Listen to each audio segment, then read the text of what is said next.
আজকে শরীরটা একদমই ভালো না, তারপরও কোনো উপায় নাই। মহিলা মানুষের কাজ কি করার আছে? রেস্টে থাকবো, কোনো উপায় নাই। আর কেন উপায় নাই আসলে সেটাই বলি। এই যে এখানে মুরগি ভিজানো আছে, মুরগি এটা এটা পুরাই আমার কাটতে হবে এই মুরগি। তারপর হচ্ছে এখানে ছোলা ভিজানো আছে, এগুলা সিদ্ধ করতে হবে।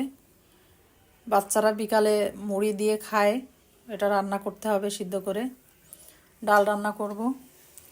এখানে আরও আছে। মাছালা খেয়ে কাজ পায় না, আমাকে মাছ ধরায় দিয়ে গেছে।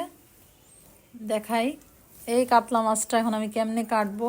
এই মাছটা দিয়ে গেছে, আবার এই রুই মাছ দিয়ে গেছে দুইটা, এই বড় কাতলাটা দিয়ে গেছে। এই মাছালা জোর করে মাছ ধরায় দিয়ে গেছে। আর এদিকে তো আমার শরীরটা বেশি ভালো না, অলরেডি এই কাজগুলা করতে হবে, মাছ কাটতে হবে, মুরগি কাটতে হবে। তাই বলি, মহিলা মানুষ যতই অসুস্থ থাকুক, আসলে তাদের সংসারের কাজ না করে বসে থাকা বা রেস্টে থাকা এরকম কোনো উপায় নাই। আমার হেল্পিং হ্যান্ড এখন নাই আপাতত।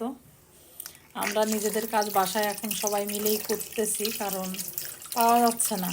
কাজের মানুষ ছিল, এখন নাই। এইগুলা সব নিজেকে করতে হবে। তাই বলি যে যতই অসুস্থ থাকি না কেন, কিছুই করার নাই। মহিলা মানুষদের ছুটি নাই, সংসার জীবনে কোনো ছুটি নাই, কাজ করতে হবে। সে যতই অসুস্থ থাকুক, সংসারের কাজ ফেলে রেখে।